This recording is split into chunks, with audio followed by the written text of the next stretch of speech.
ఒక నిమిషం హోల్డ్ ఉండండి. ప్రేమ్ గాంధీ గారు నమస్కారం. నమస్కారం అండి.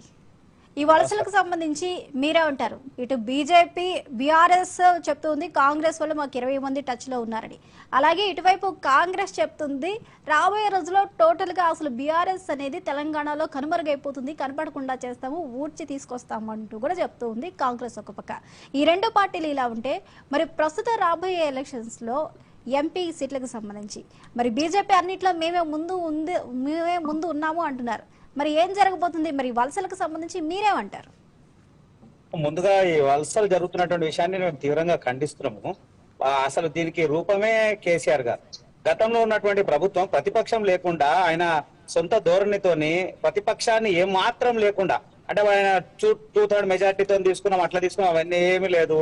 ఎవరెవరు ఎట్లా భయభ్రాంతులకు గురి చేసి లేదా ఇంకో పార్టీ ఉండొద్దు, ప్రతిపక్షం ఉండదు అనేటువంటి ఆలోచనతోని మూర్ఖమైనటువంటి భావజాలంతో ప్రతిపక్షమే లేకుండా చేసినటువంటి ఘనత కేసీఆర్ గారికి దక్కింది. దాని ప్రత్యేకంగా ఇప్పుడు ఉన్నటువంటి ప్రభుత్వం చేస్తుంది. ఏ మాత్రం సందేహం లేదు. రేవంత్ రెడ్డి గారు కూడా అదే కోవలకు వెళ్తా ఉన్నారు. ఆయనకు కూడా అది పద్ధతి మంచి కాదు. దీనికి గల కారణం ఒకటే, ఫిరాయింపుల చట్టము బలంగా లేకపోవడం వల్ల ఆ చట్టాన్ని దుర్వినియోగం చేసుకొని ఫిరాయింపుల చట్టం మీద ఒకవేళ ఫిరాయించిందని చెప్పి మన దానం నాగేందర్ మీద కోర్టులో వచ్చింది కేసు. ఆ కేసు వేరే వరకు 5 సంవత్సరాలు కాలయాపన అయిపోతుంది. దాని తర్వాత యథావిధిగా ఆయన ఉంటాడు. అంటే చట్టంలో ఉన్నటువంటి లొసుగులు చట్టాన్ని అలుసుగా చేసుకొని ఫిరాయింపుల చట్టాన్ని ఏ మాత్రం పట్టించుకోకుండా నిర్లక్ష్యం చేసి ఈ పార్టీ నుంచి ఆ పార్టీలకు దూరడం సర్వసాధారణం అయిపోయింది. ఇది రాజ్యాంగబద్ధంగా సరైన పద్ధతి కాదు. దీనివల్ల ప్రజాస్వామ్యంలో చాలా ఇబ్బందులు తప్ప సమాజానికి ఉపయోగపడేటువంటి అంశం ఎక్కడ లేదు. ఒకవేళ ప్రజలు ఇచ్చేసి ఉంటే ఆ యొక్క నాయకుడిని నమ్ముకొని ఆ పార్టీని నమ్మి అక్కడ ఆ నాయకుడిని గెలిపిస్తే తెల్లరే పార్టీ మారిపోతుంది. ఆయన సొంత ప్రయోజనాల కోసం, ఆయన వ్యక్తిగత ప్రయోజనాలా, లేకుంటే ఆయనకున్నటువంటి ఆబ్లిగేషన్స్ అన్ని, లేదా మంత్రి పదవి ఉంటాడా, లేదా ఇంకోటా, లేకుంటే రిలేషన్షిప్ అట్లా ఇట్లా అంటున్నాడు, అట్లా మారిపోతున్నాడు. ఇవాళ బీఆర్ఎస్ చేసింది, దాని ప్రత్యేకంగా కాంగ్రెస్ చేస్తుంది. అంటే ఏమాత్రం సందేహం లేదు. భారతీయ జనతా పార్టీ ఇప్పుడున్నటువంటి పార్లమెంట్ కాన్స్టిట్యూన్సీలలో సుమారు 14 కాన్స్టిట్యూన్సీలు మేము గెలవబోతున్నాము. దానికి నిదర్శనం ఒకటే, నరేంద్ర మోడీ గారు చేసినటువంటి విప్లవాత్మకమైనటువంటి మార్పు. ఈ దశాబ్ద కాలంలో తెలంగాణలో కూడా ఇలా తెలంగాణ అభివృద్ధి చెప్పుకుంటున్నటువంటి బీఆర్ఎస్ పార్టీ లేదా ఇప్పుడు ఉంటున్నటువంటి కాంగ్రెస్ గాని, ఈ రెండు కూడా అభివృద్ధి గురించి ఎక్కడైనా మాట్లాడుతుందంటే దానిలో సింహభాగం భారతీయ జనతా పార్టీ. కేంద్రం యొక్క నిధులు తీసుకొని ఆయన సొంత ప్రచారం చేసుకున్నాడు కేసీఆర్ గారు. ఆయన ఎక్కడైనా గానీ 108లు గాని, లేదా రేషన్ కి సంబంధించినటువంటి విషయాలే గాని, లేదా డబుల్ బెడ్రూమ్లు గాని, లేదా రోడ్డు రవాణా, రోజు 6 కిలోమీటర్లు రోడ్ వేసినటువంటి ఘనత భారతీయ జనతా పార్టీది.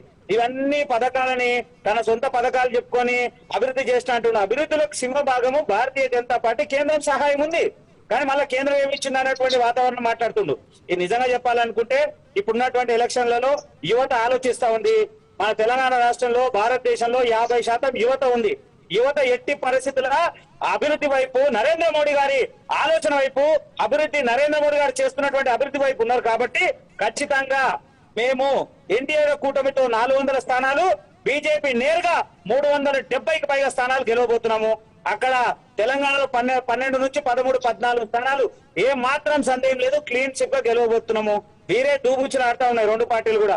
ఒకసారి కేసీఆర్ గారు ఆయన లిల్లిపుట్ అంటాడు, ఆయన అంటాడు, ఈయన ఏమంటుండు 20 మంది నా టచ్ ఉన్నాడు. కారణం ఏంది? ఆయన పార్టీ కనుమరుగైపోతుందో అనే భయం. ఇవాళ ఉన్నటువంటి పరిస్థితి బీఆర్ఎస్ జూన్యము. రేపు చెప్తా ఉన్నా, రేపు పార్లమెంట్ ఎలక్షన్ల తర్వాత మనం రిజల్ట్ చూడబోతా ఉంటే బీఆర్ఎస్ పార్టీకి వాళ్ళ ఖాతా కూడా తెరవరు. వీరు ఒక ఎంపీ కూడా వాళ్ళకు ఉండడు. అలాగే ఎలక్షన్ అయిపోయిన తర్వాత వెంటనే ఇవాళ మనం మాట్లాడుతున్నాం కదా, ప్రతిపక్ష హోదా కూడా లేనటువంటి పరిస్థితి వాళ్ళకి తయారవుతుంది. కారణం ఏంది? వాళ్ళు చేసింది, ఎవరు చేసినా అనుభవిస్తాడు. ఆయన ఒక రాజు లెక్క పరిపాలించిండు, ఒక హిట్లర్ లెక్క పరిపాలించిన కేసీఆర్ అది మళ్ళీ ఆయన కళ్ళ ముందర చూస్తా ఉన్నాడు. ఏం పరిస్థితి అండి మాట్లాడుతూ ఉంటే? అసలు మహిళలు ఏ వ్యాపారం చేయాలి, ఏ కుంభకోణంలో అసలు భారతదేశం చరిత్ర లేనటువంటి ఘనత మన తెలంగాణ పట్టిన దరిద్రం. తెలంగాణ బతుకమ్మ అన్నము మహిళలకు ఇచ్చినట్టు గౌరవం, ఇలా ఆమె పోయి లిక్కర్ కేసులో పక్కన కూర్చొని ఉంటే ఏం పరిస్థితులు ఇవి? అంటే మనం ఆలోచించాలి. ఇక్కడ ప్రజలు అవన్నీ ఆలోచిస్తున్నారు. భారతీయ జనతా పార్టీకి 100% పట్టం కట్టకపోతా ఉన్నారు. మరొక్కసారి నరేంద్ర మోడీ గారు ప్రధాని మంత్రి కాబోతా ఉన్నారు. और एक बार పక్కా 400 అని మేము 100% చెప్తున్నాం. దాంట్లో ఏమాత్రం సందేహం లేదు. ఓకే, కేంద్రంలో మరొకసారి బీజేపీ వస్తుంది అంటారు. రైట్ అండి ప్రేమ్ గాంధీ గారు, ఒక నిమిషం హోల్డ్